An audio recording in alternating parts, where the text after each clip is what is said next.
আজ নিয়ে শিক্ষকের আন্দোলন চলছে মোট ৮ দিন। এই ৮ দিন ধরে শিক্ষকরা কঠোর পরিশ্রম করছে তাদের আন্দোলনের যে দাবি সেই দাবিগুলো গ্রহণ করার জন্য। এখন তাদের দাবি সর্বশেষ কি পর্যন্ত পৌঁছালো এবং শিক্ষা বোর্ড সর্বশেষ একটি সিদ্ধান্ত কিন্তু তাদেরকে দিয়েছে, সেই সিদ্ধান্ত কি সেই বিষয়ে জানবো। তার আগে আমরা এখানে দেখতে পাচ্ছি, আমি দুইটা ভিডিও নিয়ে তোমাদের সাথে কথা বলবো। প্রথম হলো পুলিশের কি মন্তব্য, আর সেকেন্ড হলো আমাদের শিক্ষা বোর্ডের তার মন্তব্য কি, আমাদের শিক্ষকদের এখন করণীয় কি। তো সর্বপ্রথম পুলিশদের কথাটা আমরা একটু শুনে নিব। এই আন্দোলনের ভিতরে দুষ্কৃতিকারীরা প্রবেশ করেছে বলে সন্দেহ হয়। আপনারা শান্ত থাকেন। আপনারা যদি না যেতে চান, আপনারা আপনাদের কেন্দ্রীয় কমিটির সাথে কথা বলে কনফার্ম হন যে তারা আসলেই গেছে কিনা। কিন্তু কোন রকম উস্কানিমূলক আচরণ করবেন না, নিজেদের সম্মান নষ্ট করবেন না।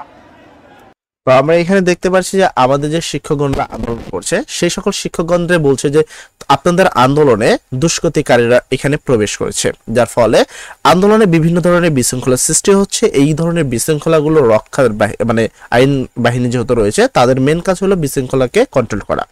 তাই তাদেরকে বলছে কোনো উস্কানিমূলক কথা না বলে সেই দিকে লক্ষ্য রাখতে। এবার অপরদিকে আমি যদি বলি আমাদের শিক্ষা উপদেষ্টার কথা, সেখানে তিনি শিক্ষকদেরকে বলেছেন যে তারা যেন স্কুল শিক্ষা প্রতিষ্ঠানে বা তাদের ক্লাসে যেন ফেরত যায়, এবং সর্বশেষ তারা অর্থমন্ত্রীর বা সবার সাথে কথা বলে সকল বৈঠক করে ৫% পর্যন্ত বাড়ানোর সর্বোচ্চ দাবি করেছে, এবং তারা বলছে তাদের বাজেটে এর থেকে বেশি নেই। তো আমি তার মুখেই শুনবো এই কথাগুলো। পার্সেন্টের বেশি 0.5%ও এখন বাড়ানো যাবে না বাজেটের যা অবস্থা।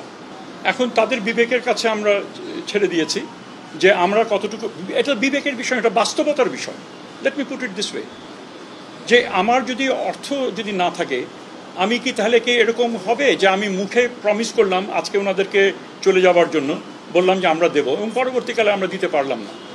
তো এখান থেকে আমরা এতটুকু বুঝতে পারছি যে আমাদের শিক্ষা উপদেষ্টা যিনি রয়েছেন তিনি বলছে তাদের বাজেট বর্তমান একেবারে নেই, অর্থাৎ তাদের কাছে অর্থ বা সম্পদ বর্তমান নেই।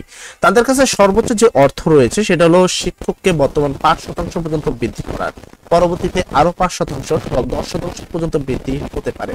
তবে আপাতত তাদের কাছে ৫%-এর বেশি আধা পয়সাও বাড়ানো সম্ভব নয়, তা তাদের আয়ত্তের বাইরে। তাই শিক্ষকদের তাদের মানবতার উপরে ছেড়ে দিয়েছে যে তারা কি এতে সন্তুষ্ট কিনা। যদি এতে সন্তুষ্টিতে লাভ করে তাহলে তারা যেন তাদের শিক্ষা প্রতিষ্ঠানে ফেরত যায়। অপরদিকে যদি আমি কথা বলি, দৈনিক শিক্ষা .com এই সম্পর্কিত বেশ কিছু নিউজ রয়েছে। সেখানে কিন্তু সেম কথাই বলা হয়েছে, শিক্ষক উপদেষ্টার ক্লাসে ফেরতের আহ্বানে শিক্ষকরা না বলেছেন, মানে শিক্ষকরা এই বিষয়টাকে নেননি। এবং আমরা যেমনটা বললাম যে বেশ অনেকগুলো দেখো এখানে বলছে শিক্ষকদের ন্যায্য দাবির সঙ্গে সব দলের একতা থাকা উচিত আজই। তো এই যে বিষয়গুলো তোমাদের রয়েছে আন্দোলন বা আন্দোলন, এই তো আন্দোলন যে কদিন না কভার হবে স্কুল প্রতিষ্ঠান শিক্ষা প্রতিষ্ঠান তো খুলবে না, আর শিক্ষকরা ৫% রাজি নন। অপরদিকে রয়েছে আমাদের শিক্ষা বোর্ডের কথা, শিক্ষা বোর্ড বা শিক্ষা উপদেষ্টা বা শিক্ষা তোমার অর্থমন্ত্রীর কথা বলি, তারা ৫%-এর বেশি দিবেন না। তার মানে এখান থেকে এতটুকু বোঝা যাচ্ছে যে আন্দোলন এত তাড়াতাড়ি কাভার হবে না। এবং বেশ কিছু ভিডিওতে আমি এটাও দেখতে পেরেছি যে শিক্ষকগণরা যমুনা যাওয়ার একটা হুমকি দিচ্ছে বা যমুনা যাওয়ার একটা পরিকল্পনা করছে, বাট পুলিশরা কিন্তু এখানে বলছে আপনারা চাইলেই যাবেন, যান, সমস্যা নাই, কিন্তু কোনো দুষ্কৃতিমূলক কোনো কাজ করবেন না, শান্তশিষ্টভাবে আন্দোলন চালিয়ে যান।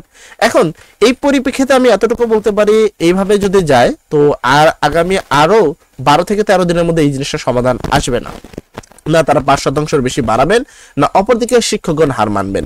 তো এখন কথা হলো এর মাঝখানে চাপা পড়ছে কেনা, এসএসসি ২৬ ব্যাচ, যে ব্যাচের আগামীতে নির্বাচন পরীক্ষা রয়েছে, তারপরে রয়েছে কারা, তারপরে রয়েছে তাদের ফাইনাল পরীক্ষা, যেখানে পাশের পার্সেন্টেজ অনুমান করা হচ্ছে ৪০ থেকে ৪২% মধ্যেই থাকবে। কেননা এসএসসিতে ছিল ৬৮%, এইচএসসি ছিল ৫৬%, এখন তাদের ডাউন আরো হবে, কেননা তারা পাচ্ছে না সময়, সঠিক ক্লাস, এবং ছিল নতুন কারিকুলামে। সব দিকে বিবেচনা করে তাদের পাশের পার্সেন্টেজটা কিন্তু অনেকটাই কমে যাবে।